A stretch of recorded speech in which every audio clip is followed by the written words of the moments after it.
In the old days, it was the signal to gather, people summoned to the wharf by the sound of the horn.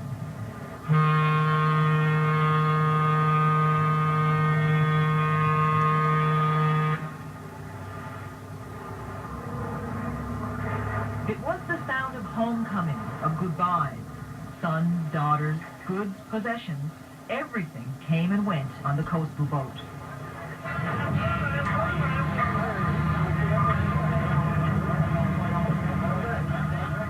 It was the center of life on this coast, Newfoundland's south coast, where some still listen for the sound of the horn.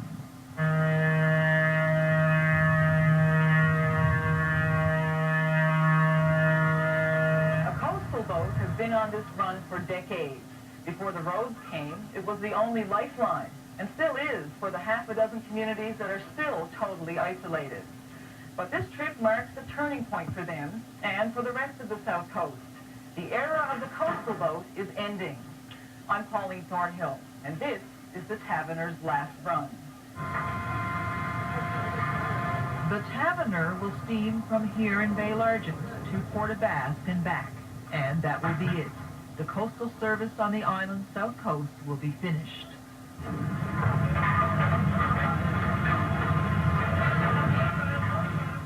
The provincial government is taking over from Marine Atlantic. It's replacing the Taverner with several ferries. Each will service a smaller section of the coast. So the isolated places will still have a link to the outside, but that link will no longer be the Taverner, and the days of traveling the length of the coast on one boat will be over. 15:05. Thank you very much. What's the rent tower, is it? And you're 11, right? Henry Banfield has punched 36 years with Marine Atlantic. He's retiring, and ironically, his last trip is this one. There's a different feeling about it, right? And the other time we come here, we will, but we know we're coming back again to pick up passenger sail here. The next time, needless to say, we sail here, that's it, no more, right? An assortment of passengers came aboard for this trip, some by accident. Take Bob and Brenda Marshall, vacationing from Corner Brook. We were planning a trip from Burgeo to Ramia. We had a bread and breakfast booked in Ramia. We're going overnight. So when the boat docked in Burgeo, we got on the wrong boat. So it was the best mistake we ever made. We've been to Burgeo before, but like certainly none. Well, these are just accessible, most of these places by water. So I mean, it's probably the only chance we will ever have to get to them. Because now I think the boats that will be replacing this one are only doing small segments. So like this, we get to do quite a major part of the South Coast.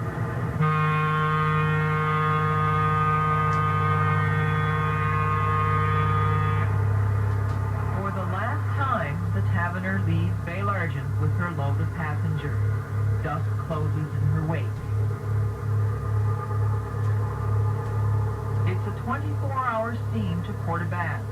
The Taverner will call in a dozen communities along the way, half of them still totally isolated.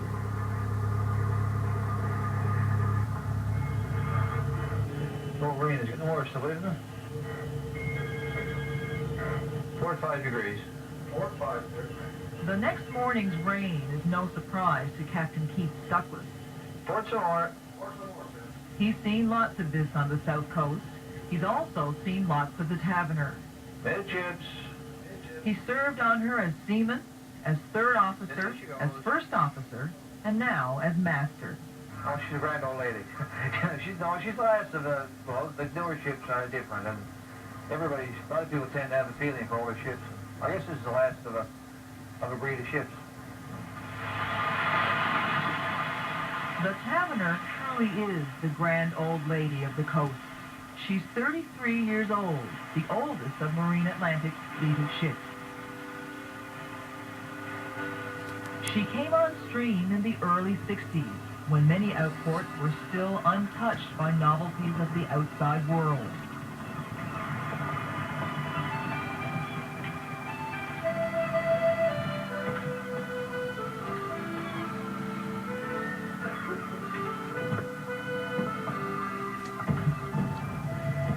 electricity and telephones had just started to reach many of these places, but even these outside influences were nothing compared to the lure of the coastal boat.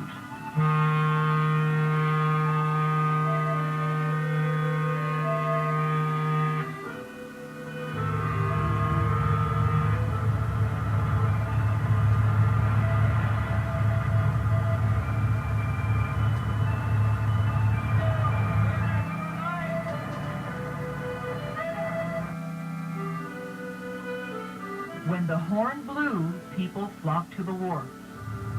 And even today, even in driving rain, the coastal boat still brings people out.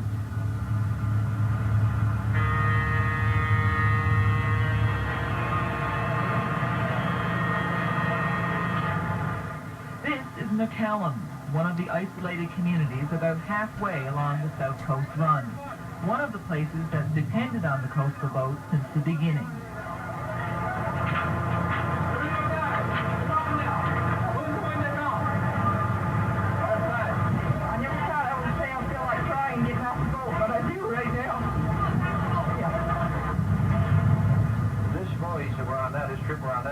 Is the last of the coastal service on Newfoundland and such. There's still a coastal service in Labrador, or will be from Louisport to St. Anthony and Labrador, but who knows how long it's going to last. Basically, it is the end of the coastal service for on the island.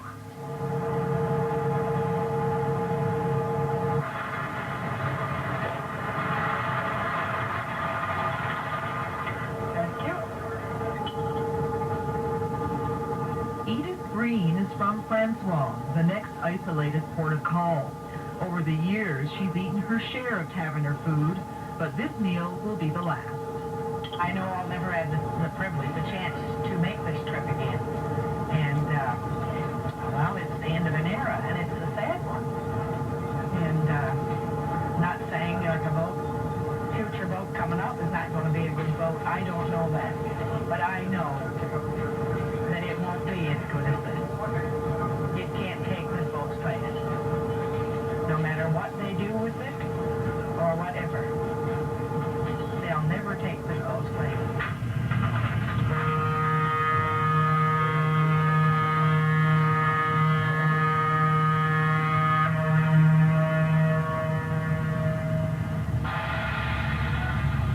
I can't speak for everyone in Francois. No one can do that. But I can speak for a good majority that I won't be the only one that'll be sad to see this boat go. Well, goodbye, Henry. Bye there. It's been nice all those years. Well, we'll see you. Yeah. Thanks for everything. Okay? Take care. Yeah. You too. Bye. Nice meeting you. Yeah.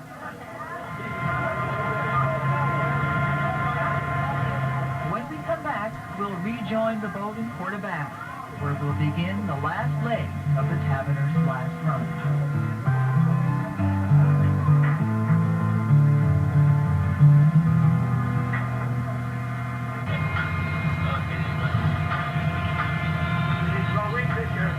In Port aux Basques, the crew prepares for the Taverner's trip back down the coast one last time.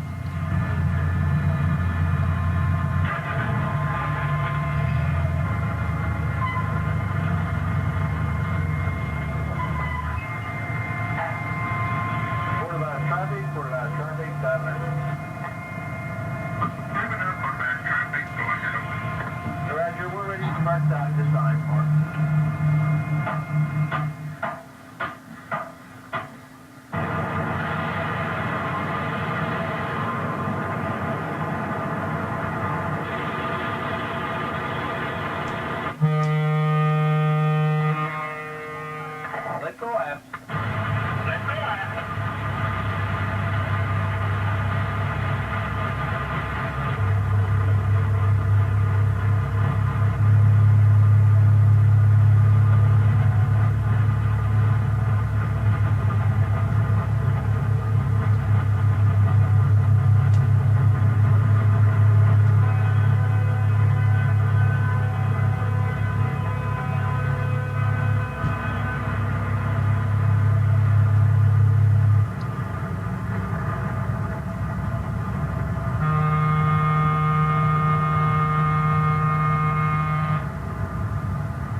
reception do you expect to get now when you work your way back down the coast?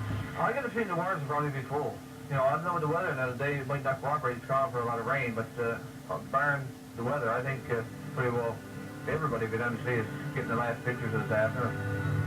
This vessel's been a lifeline to all these communities, and the fact that today is all over. That's the bottom line.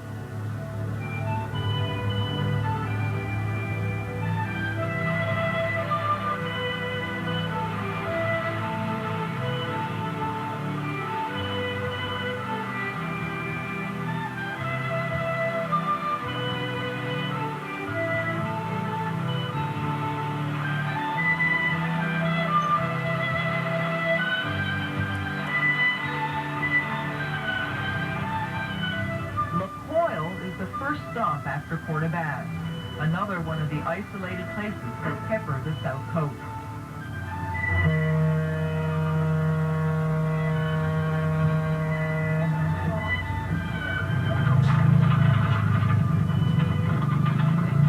It's a place acutely aware of its dependence on the coastal boats and the significance of this day.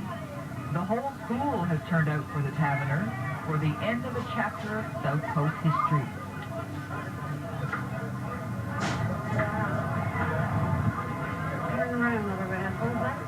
For Diane Taylor, it's the end of a job. For the past 16 years, she's worked for Marine Atlantic as caretaker of the wharf. But the new ferry service won't be using caretakers. People will be responsible for unloading and sorting their own freight. So this is Diane's last load.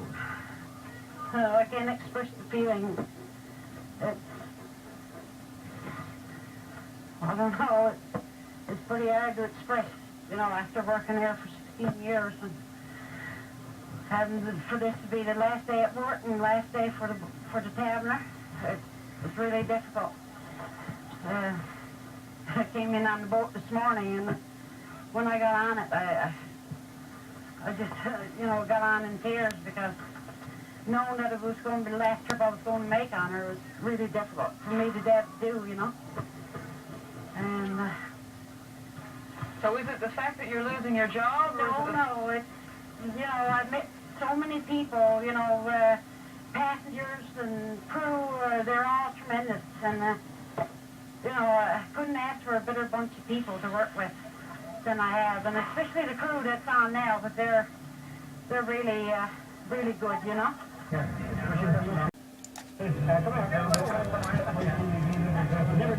Don't forget this. Until I discuss the business. That's right. Okay.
As you see, right?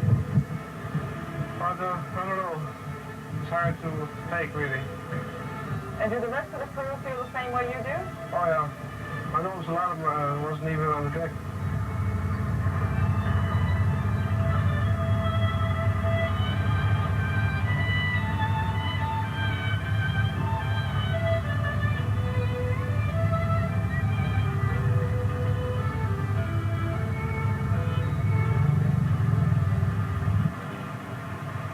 Next stop, Grand Brit, the place with the beautiful waterfall.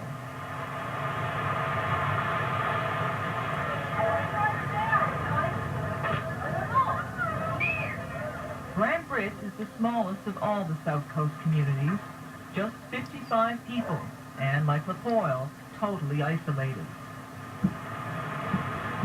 The whole school people turned out for the Taverner here, too.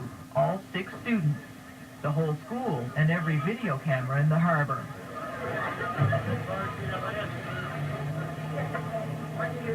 Hi, Henry. The whole of people around here, you know, they've been, as part of their heritage is gone, you know. They've seen Taverner come in and out for so many years, seen their children go away to school, and seen the babies come home on the boats, you know, the ones born in the winter season and that. We know the crew members just like we know our family. We know them all by name, they know all of us. And they feel the same way as we do. You can't believe they're leaving, they're not coming back anymore. That's the reaction we get from them, you know. So that's why we're all over here with our cameras, so we can do our own show.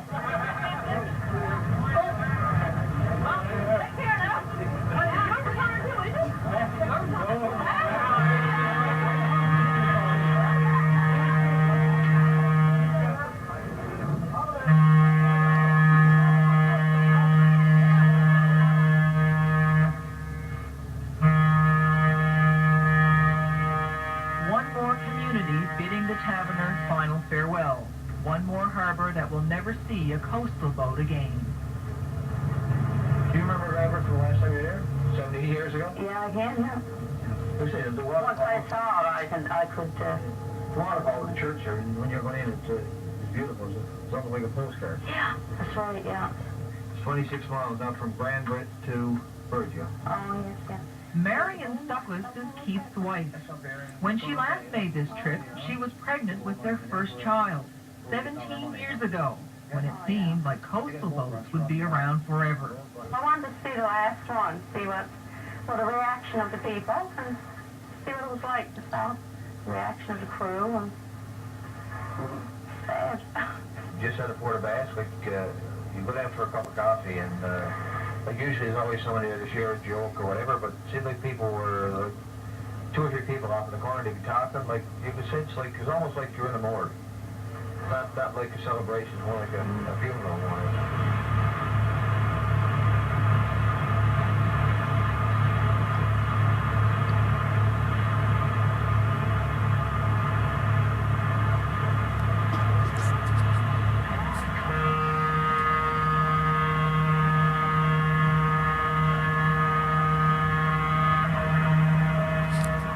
Gray River, hidden behind the hills, shrouded in fog, like a place time forgot.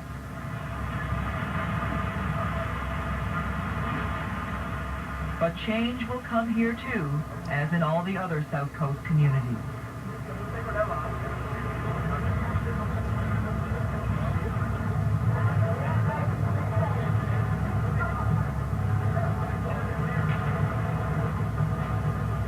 You don't want to see, the Taverner leave, right? I don't, for sure. I like keeping her on if I could, right? You can't, right? Is it something about that particular boat, though? Oh, yeah, me glad because she's been here for long, right? Like one of the part of the river because she's been here that long, right? We every day, here it goes. Don't feel too good about it myself. No, I think she really missed on this coast.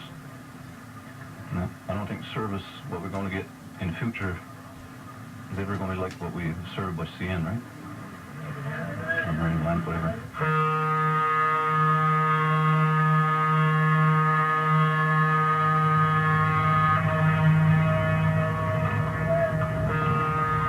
The end of the Taverner means the beginning of the new ferry service. There are some on this coast that see that as a good thing. It should mean a better schedule, a vessel running in and out of their community each and every day. So while some won't miss the old schedule, they will miss the old boat and the crewmen, who many have come to know as friends. For my part, I've been on the Labrador for the past 7 years or so, and you knew in the fall or the winter you're going to get a trip or two on the South Coast. Once this year comes, there's no more South Coast to fall back on, and you may never see it again. And some of these, like the Wharfingers, some of the people I knew around the coast, all you do is just shake hands and say, well, we'll meet again sometime, but I don't know when.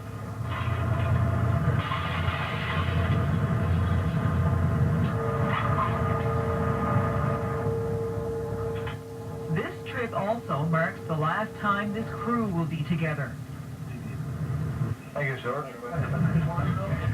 Some will retire, Some will be assigned to other boats. Others don't know what will happen. So they celebrate their last meal together. It's as formal as it gets on the Taverner. Jig's dinner with all the trimmings.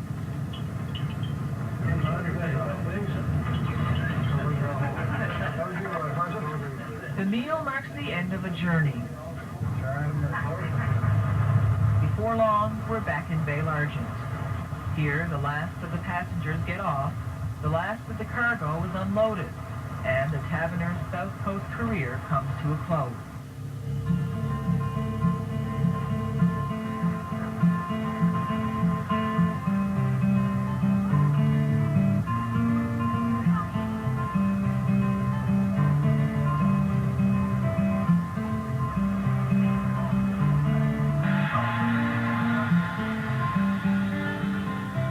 She'll go on to the Labrador run in the fall, but after that, the Grand Old Lady will probably be sold.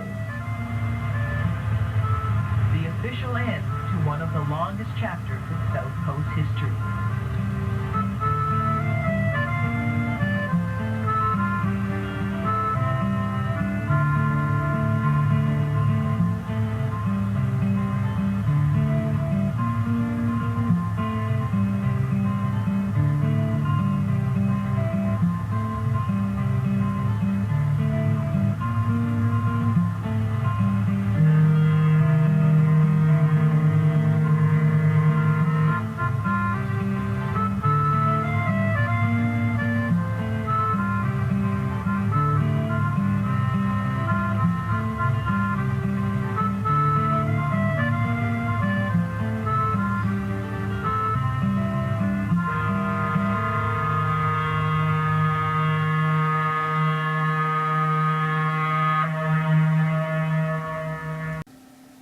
A co-production of Lucatoon Productions and NTV Newfoundland.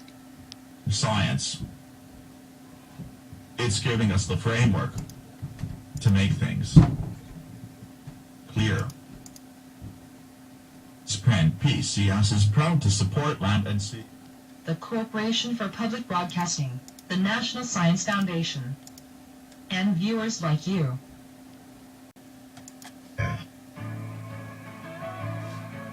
This is PBS.